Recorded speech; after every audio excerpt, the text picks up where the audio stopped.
तभी मालिक की गर्दन हिली। जैक को लगा वह सो रहा है, वो उसे जगाने गया, लेकिन जैसे ही वह पास पहुंचा, दोनों डर के मारे भाग खड़े हुए। तभी पड़ोस का एक बूढ़ा ग्रैंडपा जो डगमगाता हुआ बाहर आया। उसका चेहरा बिल्कुल सुन्न था। जैक ने उसे सावधान रहने को बोला, क्योंकि मकड़ी उसके मुंह से निकल सकती थी। उन्होंने उसे वापस उसके रूम में भेज दिया। उनकी शंका सही थी। ग्रैंडपा जो को मकड़ी काट चुकी थी और उसके घर में भी मकड़ियाँ उठी थी। जो लोग मकड़ियों का शिकार बन रहे थे, उनके शरीर में छोटी मकड़ियाँ तेजी से पनप रही थी और बड़ी होने पर वे बाहर निकल आई। अब पूरी बिल्डिंग मकड़ियों का शिकार बन चुकी थी। टॉम ने नेट पर सर्च किया और पता चला कि कुछ मकड़ियाँ माहौल बदलने पर म्यूटेशन कर सकती हैं। अगर उन्हें खूब खाना मिले तो वे तेजी से बच्चे देती हैं। जैक ने पक्का ऐसी ही मकड़ी खरीदी, लेकिन अब पछताने से क्या फायदा। तभी रूम से खून टपकने की आवाज आई। टॉम ने दरवाजा खोला तो देखा कि एक मकड़ी कुत्ते का पेट चीर कर बाहर निकल रही थी। तभी जैक, टॉम और सारा भागने की तैयारी में थे। जैक ने उन्हें बाहर न जाने को बोला, जो कि बाहर मकड़ियाँ भरी थी, लेकिन सारा ने कहा कि घर में तो और भी बड़ी मकड़ियाँ हैं जिन्होंने कुत्ते को खा लिया। अब यहाँ रुकना नामुमकिन था। वे भागने लगे, लेकिन तभी वही गुंडा फिर से आ गया। उसमें डंडा लहराते हुए उन्हें रूम में वापस धकेल दिया। जैक समझ नहीं पा रहा था कि यह गुंडा आखिर चाहता क्या है। गुंडे ने रूम की ओर इशारा किया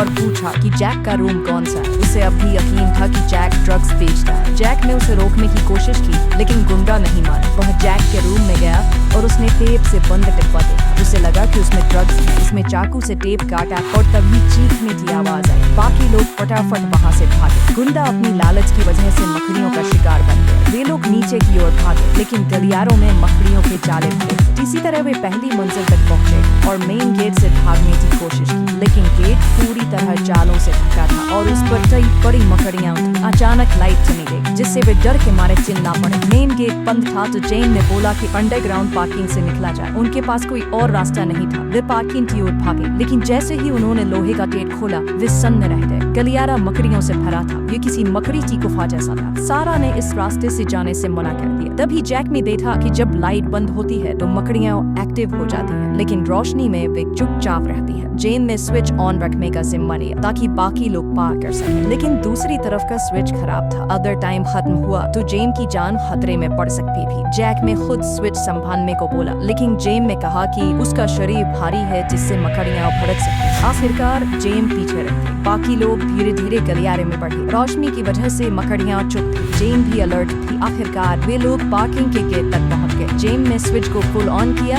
और तेजी से गलियारे में दौड़े। सब कुछ ठीक चल रहा था, लेकिन आखिरी मोड़ पर एक जाला उसके रास्ते में आ गया। तभी लाइट बंद हो गई। जैक उसे बचाने गया, लेकिन सैम ने उसे रोक लिया। जेन ने लाइटर जलाया, लेकिन मकड़ी उसके चेहरे के पास है। बाकी लोग किसी तरह पार्किंग तक पहुंच गए, लेकिन वह नया खतरा था। डेट कोई बाहर से पकड़े हुए थे। फ्रांसीसी पुलिस को लोगों की जान की कोई फिक्र नहीं थी। पुलिस ने उन्हें अपने अपने घरों में वापस जाने को बोला, लेकिन पीछे मकड़ियां थीं और सामने पुलिस जो रास्ता नहीं दे रही थी। जैक और बाकी लोग गेट खींचने की कोशिश कर रहे थे। तभी पुलिस ने अंदर स्मोक बम फेंक दिया। धुआं इतना था कि आंखें खुल नहीं रही थी। फिर भी वे हार नहीं माने, लेकिन जब गेट खुलने ही वाला था, पुलिस ने अंदर गोली चला दी। अब कोई रास्ता नहीं बचा था। उन्हें उसी रास्ते वापस जाना पड़ा। वापस लौटते समय जैक ने देखा कि टॉम गायब था। वो उसे ढूंढने गया। टॉम गलियारे में जालों में फंस गया था और उसकी मौत पक्की थी। उसने जैक को भागने को बोला। जैक कुछ नहीं कर सका। सारा अपने हस्बैंड को बचाने के लिए तड़प रही थी, लेकिन जैक ने उसे रोका। तभी सैम पर खून की बूंद गिरी। उसने ऊपर देखा